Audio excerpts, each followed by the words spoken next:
Uptown Swing level 1, 6 count. This is not Stacia. It's also not Maddie who was there. This is Naomi. Hi. This is our house. Here's your recap for our last class. We did a bunch of stuff. The things we really talked about, we're trying to connect better. So instead of being face in front, follow us face the leaders a little more. Step back into that little pocket.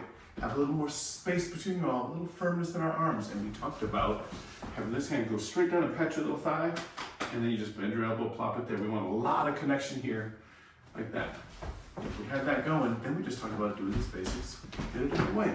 And we added this little boom boom in the middle. So we did rock, step, triple step, boom, boom, triple step. Just a little challenge. Triple, boom, boom, triple. Sometimes you do it, sometimes you don't. You can just mix it up.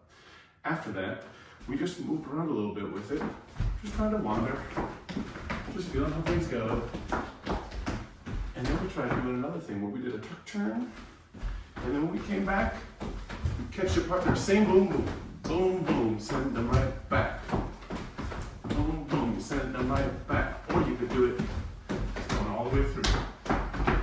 Then we did Frankie's sixes and we put the old stop and shake on the end. So we went rocks, triple step, rocks, triple step, rocks, triple step, rocks, triple step, triple, we went rocks. A shaky, shaky, shaky, and you keep on dancing and mix it up. Everyone start to feel really good. It's getting better. We'll see you next week. Boom.